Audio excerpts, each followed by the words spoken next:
It's January 2026. I'm Sean Morgan, and this is the news behind the news. According to reporting by Shanaka Anselm Pereira, this week delivered two developments that need to be understood together. First, Chinese intelligence operators penetrated Western telecommunications networks by exploiting lawful surveillance access points mandated by the US and UK law. These intrusions reached wiretap systems used by intelligence agencies themselves.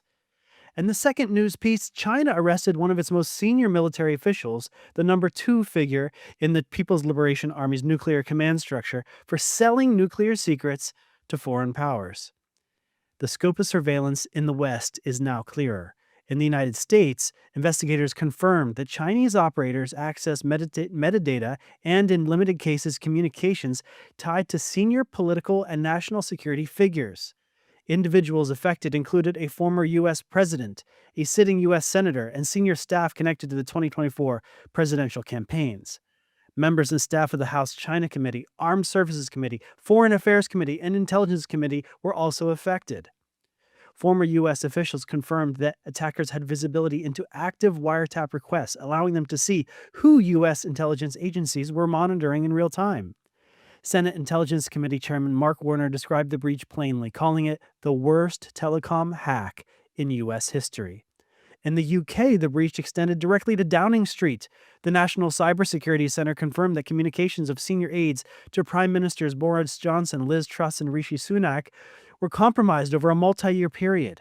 That window covered COVID response coordination, the escalation of the war in Ukraine, Huawei and 5G decisions, and sensitive UK-China trade discussions. The Prime Minister's personal devices may never have been accessed. The networks carrying their calls were. One detail stands out. Both Donald Trump and J.D. Vance, two figures directly linked to the U.S. side of this exposure, have remained publicly silent on these developments. That silence is notable. One explanation is timing. Intelligence briefings often precede public statements. Another is strategic restraint. Public comments risk confirming intelligence details or limiting policy options. A third is political calculation. Acknowledging the scale of the breach invites questions about institutional failure that spans multiple administrations. Whatever the reason, the absence of comment does not reduce the significance of what occurred. Telecom-level access removes the need to target individuals directly. It allows intelligence services to map decision-making networks, identify informal power centers, and detect policy shifts before they're announced. At the same time, Beijing was confronting internal failures at the highest level of military command. A senior nuclear official was caught selling secrets. Internal security broke down. Enforcement followed. Taken together, this reflects a consistent pattern: external penetration abroad paired with internal containment at home. For years, this activity remained largely invisible to the public. It existed inside classified briefings and technical advisories. Well, that phase is ending. The U.S. and China have been engaged in a Cold War for years. It has unfolded across intelligence services, technology platforms, critical infrastructure, and political influence operations. What has changed is visibility. The methods are now documented, the scope is now defined, and activities that once remained confined to classified channels are now entering the public view.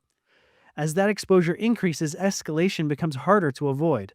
The competition is no longer hidden, and the next phase will not be quiet.